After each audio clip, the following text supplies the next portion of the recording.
In this video, I'm going to be sharing with you 5 lessons that I learned from catching the biggest trout I've ever caught in my entire life on this episode of Fly Fish University TV.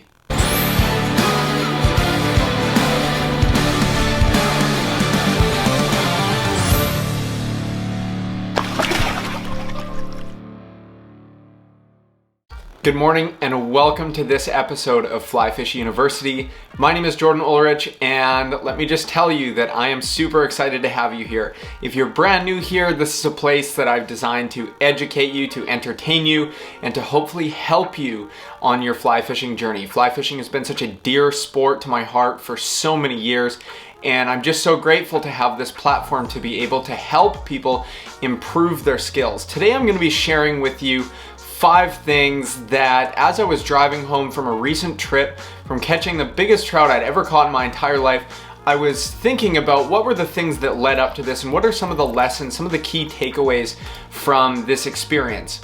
Just before we get started, I want to invite you to join me in the Trout Fishing Accelerator Workshop on June 21st, 22nd, and 23rd. Fly fishing, trout fishing, as a whole is such a great experience, but it's really challenging if you don't have the fundamentals mastered. A lot of times we look on Facebook, we look on Instagram, we see all these mind-blowing pictures and we think, wow, this person really has it figured out. But the chances are that they didn't start there, right? The chances are that they didn't start knowing what they were doing. And I really hope to be able to take some months or even years off of your fly fishing learning curve, and specifically your trout fishing learning curve, with this workshop. We're going to cover fly selection, we're going to cover equipment, we're going to cover some casting drills that are really going to help you in 2021 and beyond. It's completely free. You can go to flyfishuniversity.com/accelerator. I'm super excited to have you there June 21st, 22nd, 23rd. This is the last time that this is going to be a free event, so I would really be honored to have you there for those 3 days, and especially to attend the lessons live. Okay, let's get to this episode. I'm going to share with you a few of my key takeaways from catching what was the biggest trout I've ever encountered in my entire life, other than Alaska. I'm not even going to count those because they are just, I don't know what those are. Those are a fish of their own world. So we're just talking anything outside of that. This was a long time in the process for me of encountering a fish of this caliber. It was such an amazing experience, and I want to share with you some of the things that really led up to this, because it didn't just happen overnight. So the first thing was that persistence really pays off.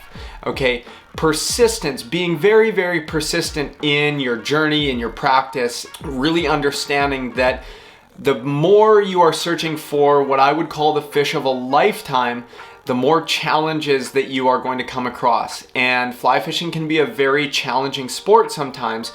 It can be a very frustrating sport sometimes, without a doubt. And the more you start to stray from the fisheries that are very easy into the fisheries that are going to yield you the results that you want, the more you're going to be challenged, right? I can't share with you enough the times that I have been completely blanked and just very, very disheartened after a lot of trips where I've been looking for big fish and I've come away completely empty-handed.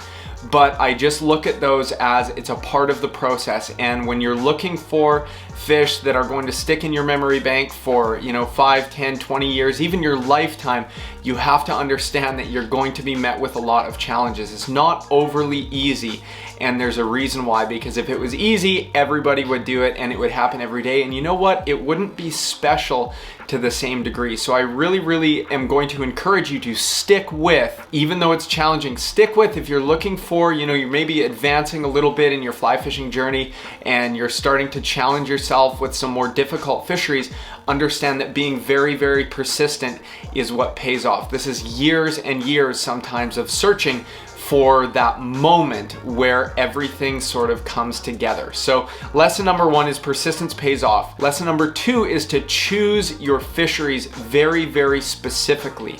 Okay, you want to choose your fisheries with a sense of exploring where you're going to be finding these fish. So it's hard to be catching big fish when you're not positioning yourself in front of them.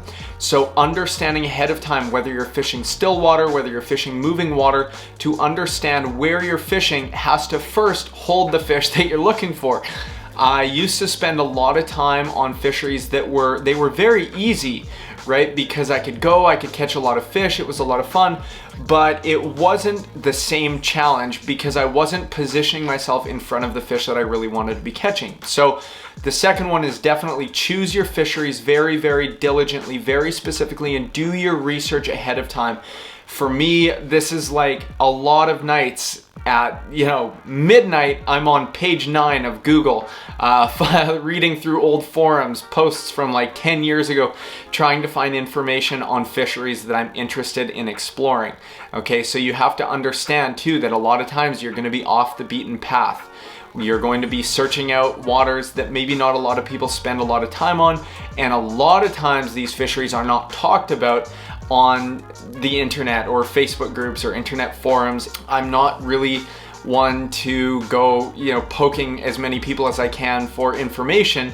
So it's kind of fun doing it on your own, but really it comes down to putting yourself first and foremost in front of the fisheries where you're going to be finding these fish, because it's hard to be catching the fish of a lifetime if you're going to the local pond, and that has its time and place too, but it's really not where you're going to be, where you're going to be finding really big fish. So that was a big one, is just search out fisheries that have big fish and spend a lot of time on them, as challenging as it can be sometimes. Okay, number 3 is to fish with certainty. Okay, you want to fish with a sense of confidence and a sense of certainty in what you're doing.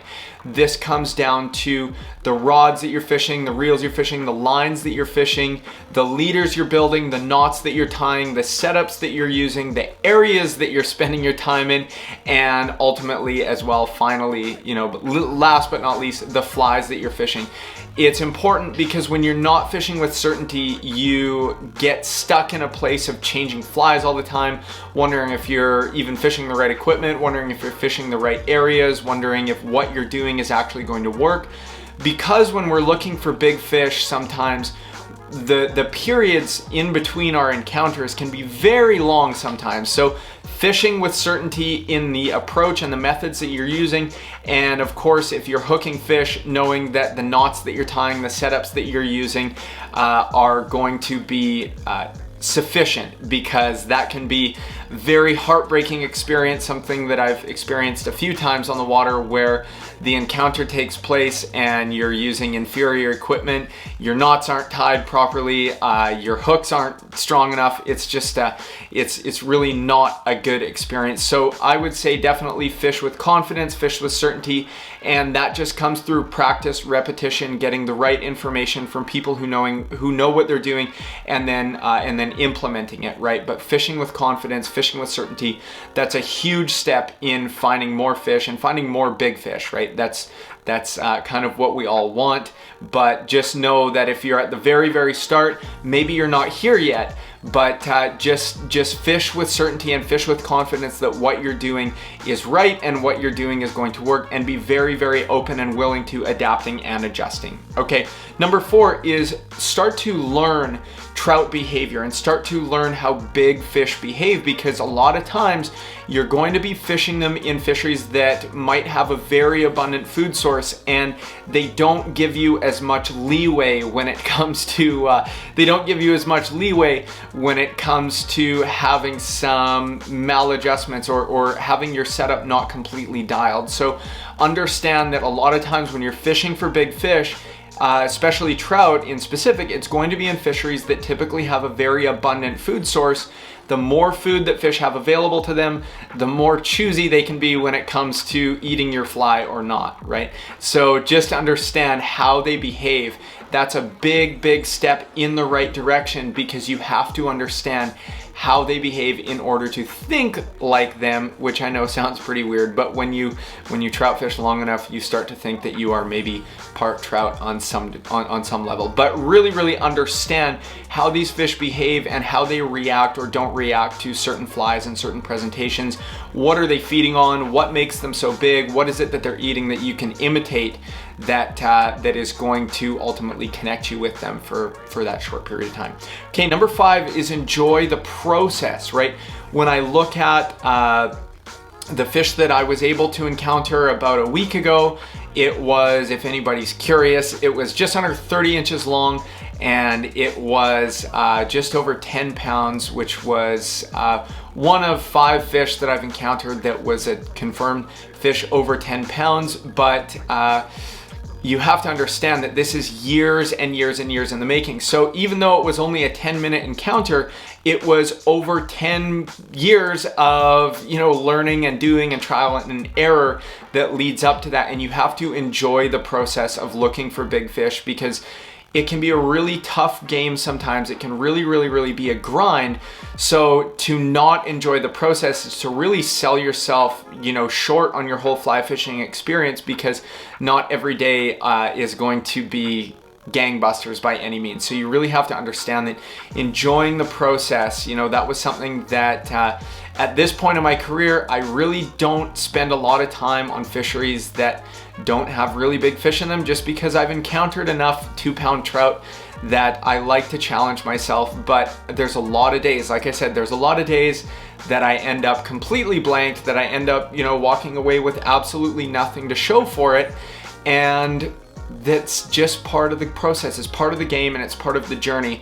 But I promise you that if you just enjoy the process of looking for big fish and understanding that having days that are pretty lackluster and pretty boring sometimes can be, it's just, you have to enjoy those days, and everything can change in a moment, right? Like I said, 10 years of practice and repetition goes into maybe a 5, 10, 15-minute encounter, and then it's all over. But it's the learning and the process that leads up to those moments, and that's what makes it special, and that's ultimately what makes it possible. Okay, a bonus one is don't be afraid to set new goals, and don't be afraid to keep moving the bar higher and higher and higher.